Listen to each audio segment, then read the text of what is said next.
ఈరోజు మహారాష్ట్రలోని పూనాకి 120 కిలోమీటర్ల దూరంలో ఉన్న కృష్ణానది పుట్టుక స్థానమైనటువంటి మహాబలేశ్వర్ అనేటువంటి ప్రాంతాన్ని సందర్శిద్దాం. ఇది శివక్షేత్రం కూడా. ఈరోజు ప్రతాప్గఢ్ ఫోర్ట్ని, అలానే కృష్ణమాయి మందిర్ని మరియు లొకేషన్స్ని చూద్దాం. చాలా బాగుంటాయి, పూర్తి వీడియో చూడండి. నమస్కారము. ఇది మహాబలేశ్వర్కి సంబంధించినటువంటి వీడియోలో పార్ట్ 2. ఎందుకనంటే పూణే నుంచి మహాబలేశ్వర్ చేరుకునేదానికి మొదటి రోజు అనేక వ్యూ పాయింట్స్ని చూసుకుంటూ మేము మహాబలేశ్వర్ టౌన్కి చేరుకున్నాం అన్నమాట. అంటే ఈ వ్యూ పాయింట్స్ చాలా ఉన్నాయి.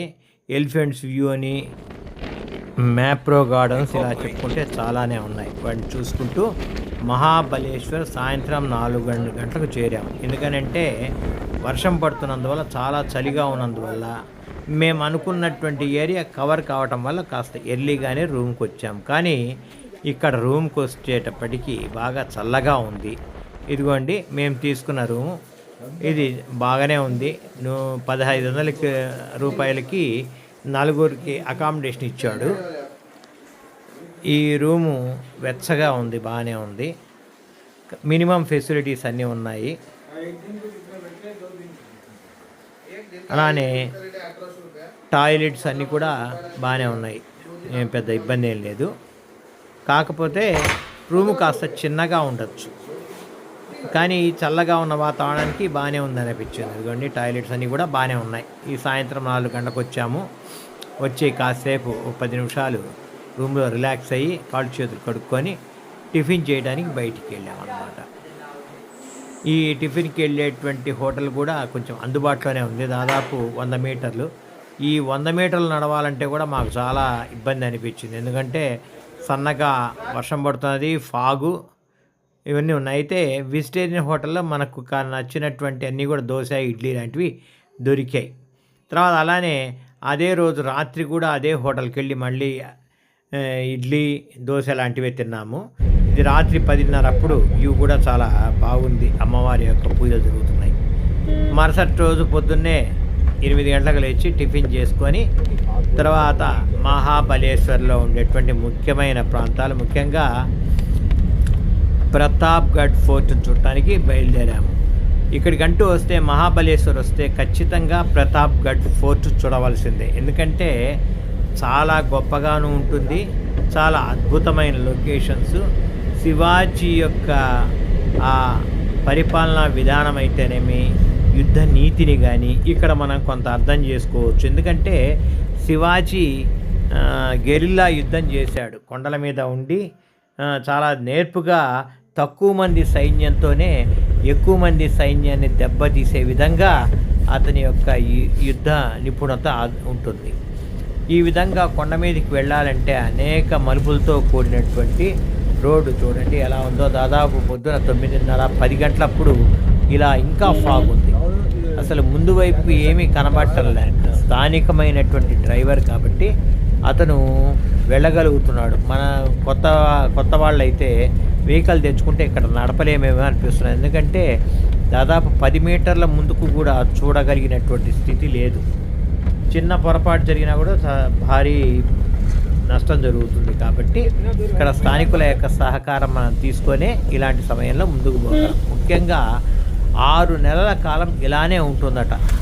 వాస్తవంగా చెప్పాలంటే ఊటీ లాంటి కాస్ట్లీ ఏరియాస్కి పోయి ఎక్కువ డబ్బు ఖర్చు పెట్టుకొని అక్కడ వచ్చేటువంటి తృప్తి కన్నా ఇక్కడ చాలా ఎక్కువ అనుభూతి కలుగుతుంది. ఇది ప్రతాప్గఢ్ యొక్క ఎంట్రన్స్. దాటుకున్న తర్వాత లోపలికి ఇలా దారి ఉంది. ఈ దారిలో ముందుకు ప్రయాణించాలి. మన అదృష్టం ఏంటంటే ఫాగ్ తగ్గింది. అయినప్పటికీ కూడా పడ్డ వర్షం కారణంగా ఇంకా తడిగానే ఉన్నాయి. ఆకులు, చెట్లు అన్నీ కూడా తడిగానే ఉన్నాయి. వాటి కింద పోయి నిల్చుంటే ఇంకా వాన చినుకులు పడుతూనే ఉన్నాయి. ఆకుల నుంచి కారి నీళ్లు మీద చల్లగా పడటం వల్ల వెహికల్ అనేటువంటిది ఉంటేనే ఇక్కడికి పోగలమేమో అనిపించింది. ఎందుకంటే మామూలుగా పోలేము. మనకు ఎప్పుడు వర్షం పడుతుందో తెలియదు. ఆల్ ఆఫ్ ఎ సడన్ వర్షం పడ్డప్పుడు కనీసం మనకు ఒక షెల్టర్ లాంటిది ఉండాలి. కాబట్టి వెహికల్ ఉంటేనే మనం ముందుకు పోగలం. ఇదిగోండి చూడండి, రోడ్డు అంతా కూడా నిర్మానుష్యంగానే ఉంది.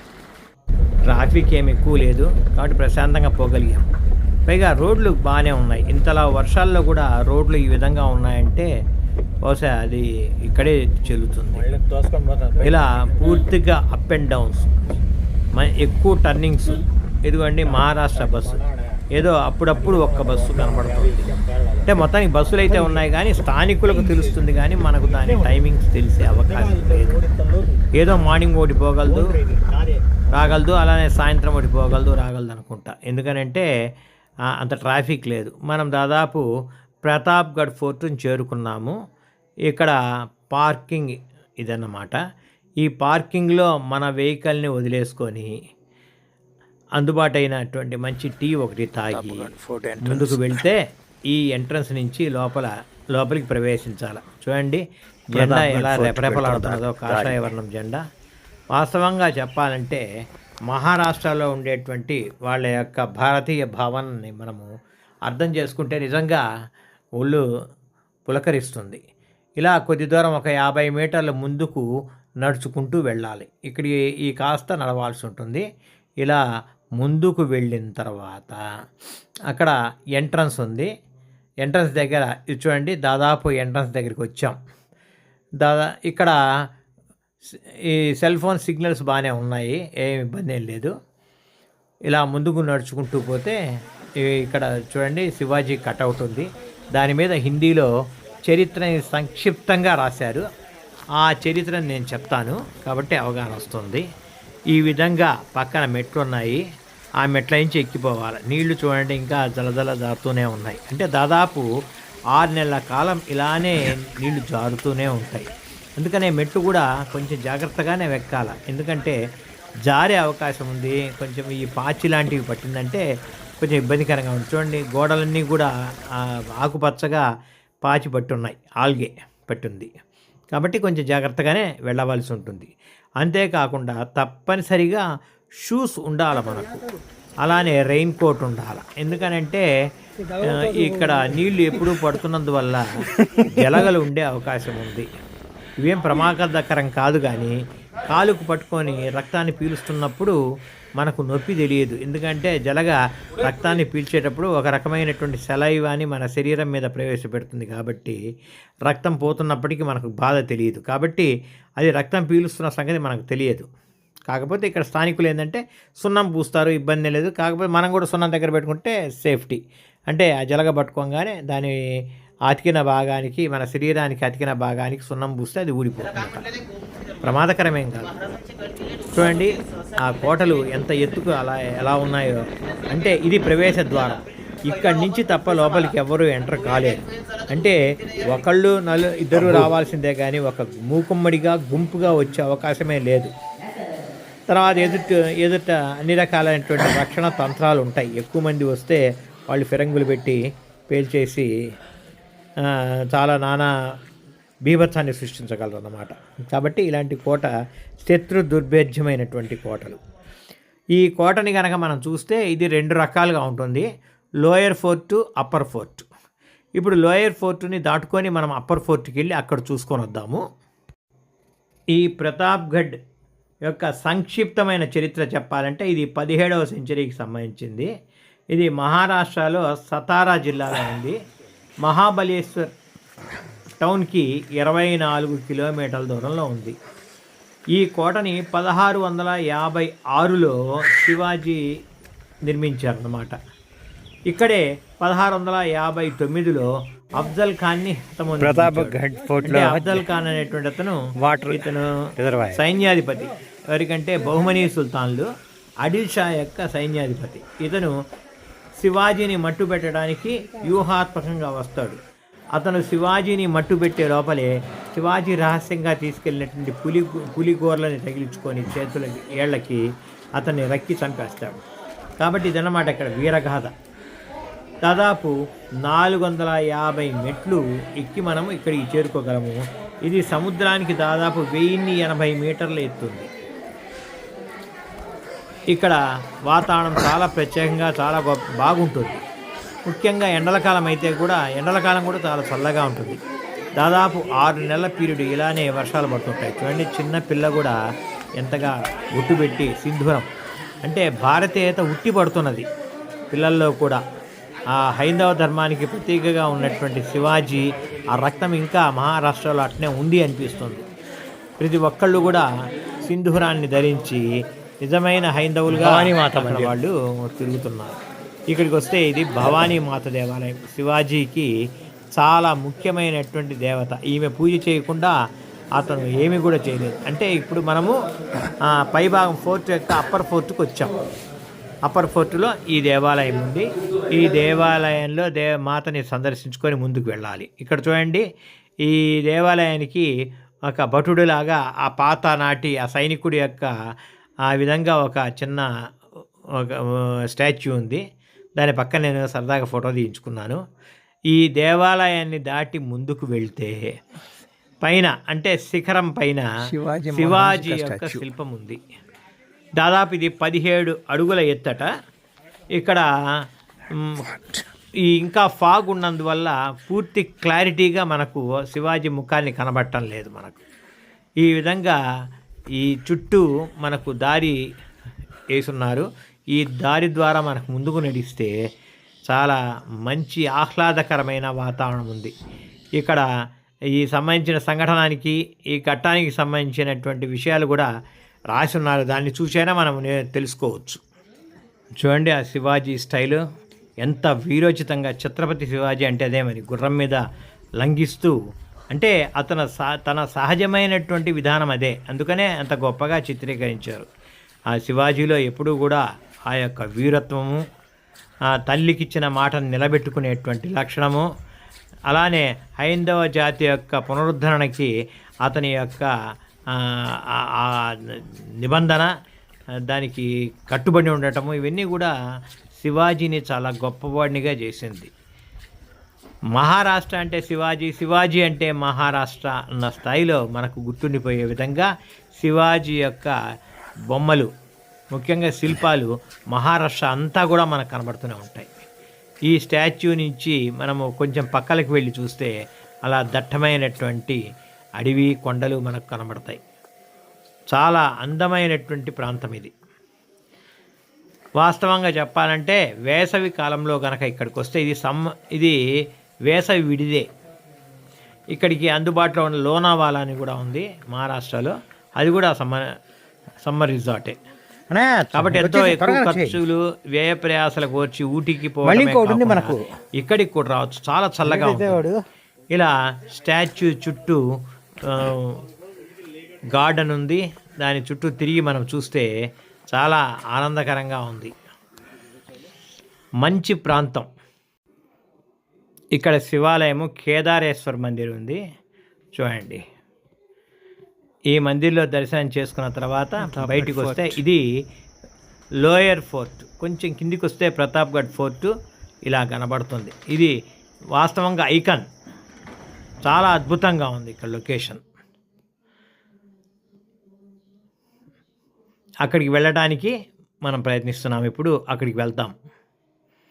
ఈ ప్రాంతం అంతా కూడా సన్నగా వర్షం పడింది కాబట్టి కొంచెం కేర్ఫుల్గా వెళ్ళాలి, ఎందుకంటే జారే అవకాశం ఉంది.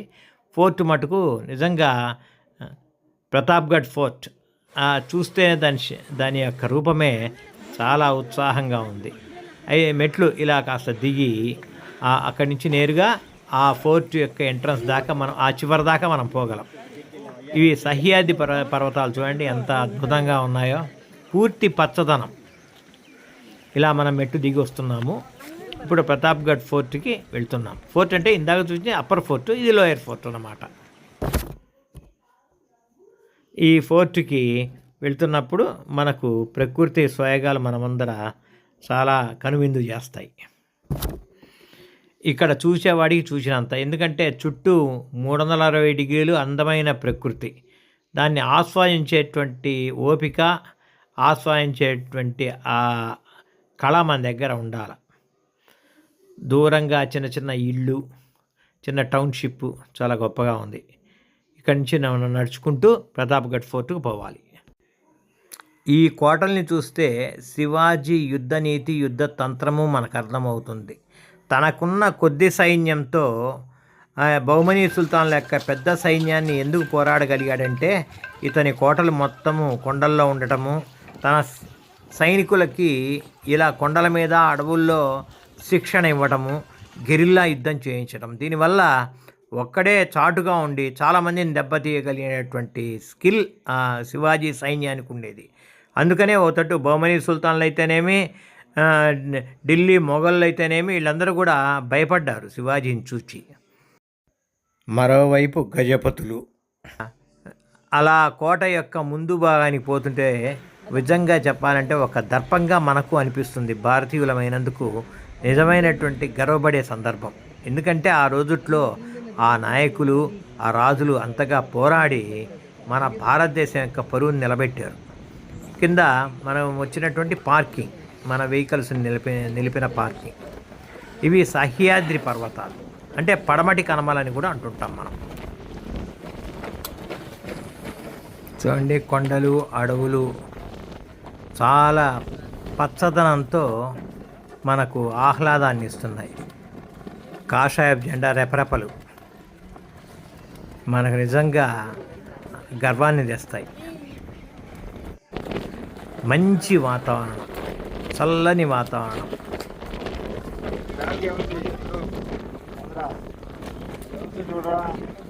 ఆనాటి కోటలు ఇంకా చెక్కు చెదరకుండా అలానే ఉన్నాయి. ఇది ఇందాక చెప్పినట్టుగా పార్కింగ్. ఇక్కడ వెహికల్స్ని ఆపుకొని మనము పైకి వచ్చామన్నమాట.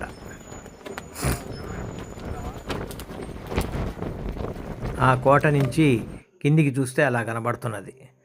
చాలా దూరంగా, దాదాపు 20 నుంచి 25 కిలోమీటర్ల దూరం మనకు చుట్టూ కనబడుతుంది. కాబట్టి ఆ రోజుల్లో ఇలాంటి ఫోర్ట్ కట్టుకోవడంలో కూడా ఉద్దేశం అదే. శత్రు సైన్యం ఎక్కడి నుంచి వస్తున్నా ఆ రాజులు లేదా సిపాయిలు ముందే పసిగట్టేవాళ్ళు. వాళ్ళు చూసిన తర్వాత మళ్ళీ వీళ్ళ దగ్గరికి రావాలంటే దాదాపు గుర్రాల మీద వచ్చిన 15 నుంచి 20 నిమిషాల కాలం పట్టేది. కాబట్టి కావాల్సిన అన్ని జాగ్రత్తలు తీసుకునేవాళ్ళు.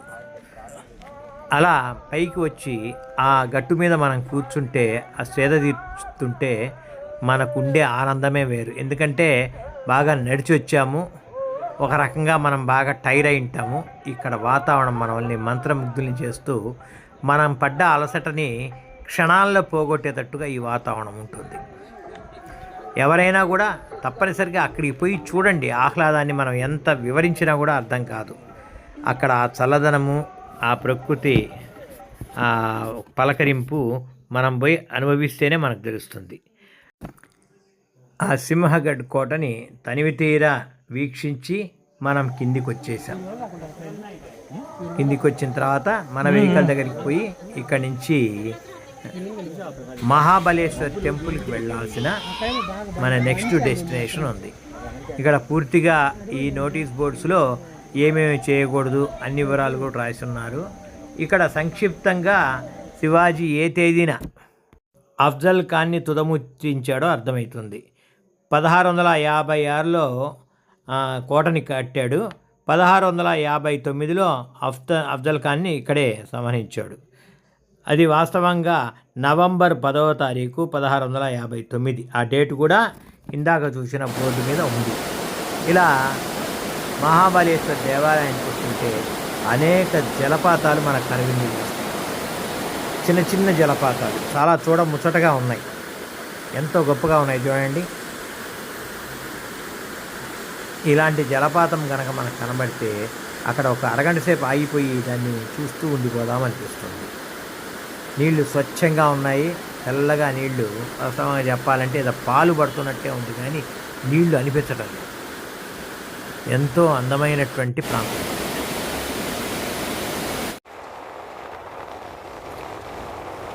మహాబలేశ్వర్ దేవాలయానికి వెళ్తున్న దారి ఇవాళ దట్టమైన అడవిలోనే ఉంది. దాదాపు 10 కిలోమీటర్ల దూరం అనిపిస్తున్నారు.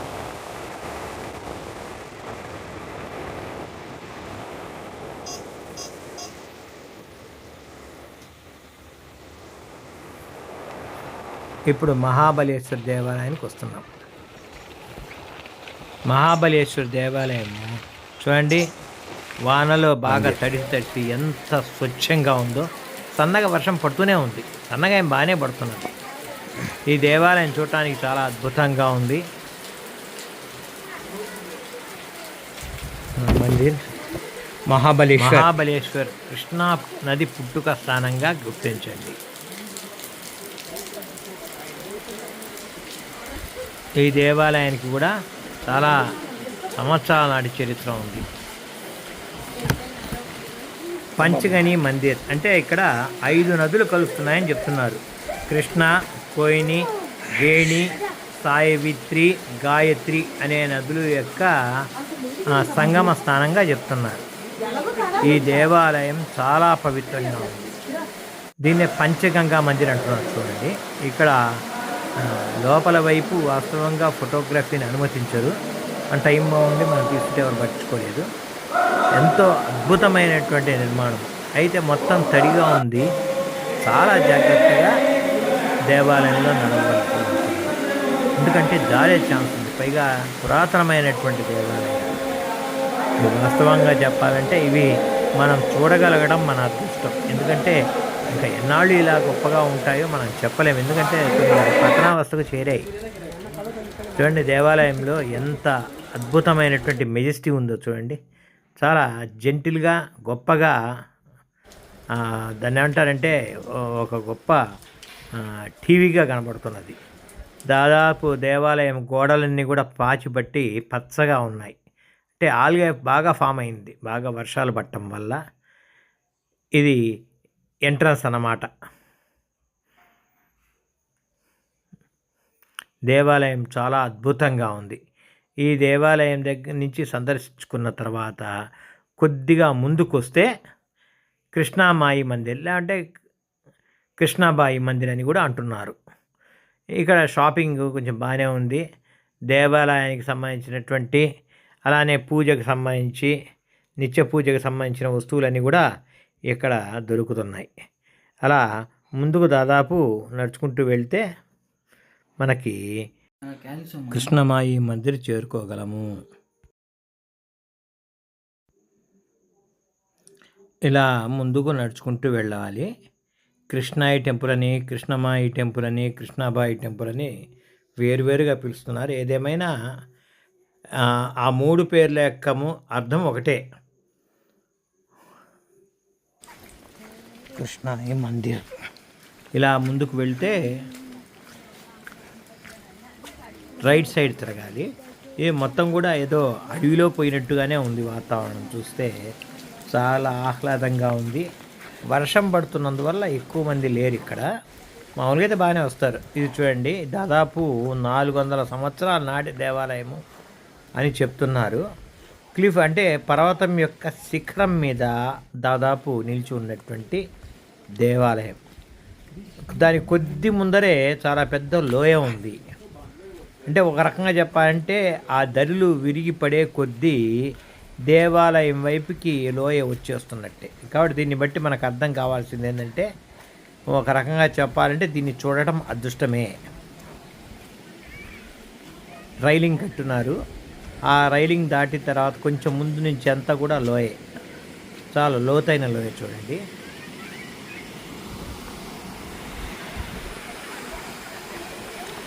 అంతా కూడా వర్షాలు పట్టడం వల్ల అంతా బురదగా చిత్తడిగా ఉంది.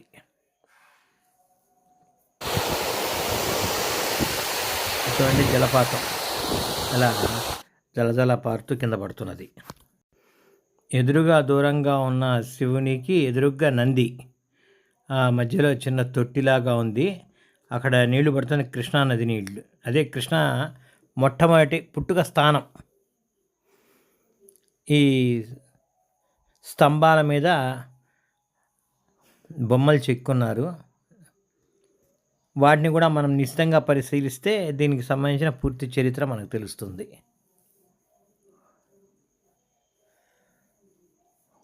దేవాలయం చాలా పవిత్రంగా ఉంది. ఎందుకంటే ఎలాంటి డిస్టర్బెన్స్ లేదు. తర్వాత ఈ చెత్త చెదారము అలాంటివి కూడా లేదు ఇక్కడ. ఎందుకనంటే బాగా జన ప్రాంతాలకు దూరంగా ఉండడం అయితేనేమి, ఎక్కువ మంది సందర్శించే అది కాదు. కాబట్టి ఇలా ప్రశాంతంగా ఉంది. ఎక్కడ కూడా కాగితాలు కానీ ఎలాంటివి లేవు. దర్శనం చేసుకున్న తర్వాత ఇలా వెనుకకు మళ్ళీ అదే దారిలో వెనుకకు వచ్చాం. ఆ దేవాలయాన్ని చూసినటువంటి తీయని అనుభూతిని మనస్సు నిండా నింపుకొని మళ్ళీ మన ఊళ్ళకు ప్రయాణమయ్యాం. మీకు ఈ వీడియో నచ్చితే లైక్ చేయండి, షేర్ చేయండి, సబ్స్క్రైబ్ చేయండి. నలుగురికి ఈ యొక్క ఛానల్ని పరిచయం చేయండి. దాని ద్వారా వ్యూస్ పెరుగుతాయి, ఛానల్కి ఇంపార్టెన్స్ పెరుగుతుంది. ఇది మనం చూడటమే కాదు, పక్క వాళ్ళకి నలుగురికి కూడా చూపించి అవకాశం ఉంటే మనమంటూ ఎక్కడికన్నా వెళ్ళాలనుకుంటే ఈసారి మహాబలేశ్వర్ని మనము దృష్టిలో పెట్టుకొని వెళ్ళొద్దాం. ఇదే కత్రాజ్ అనేటువంటి టన్నల్. ఇది పూణే ముంబై మధ్య ఉంటుంది. ఇది కూడా ఒక అద్భుతమైనటువంటి ఒక మంచి అనుభూతి. మళ్ళీ మరొక వీడియోలో కలుద్దాము. జై హింద్.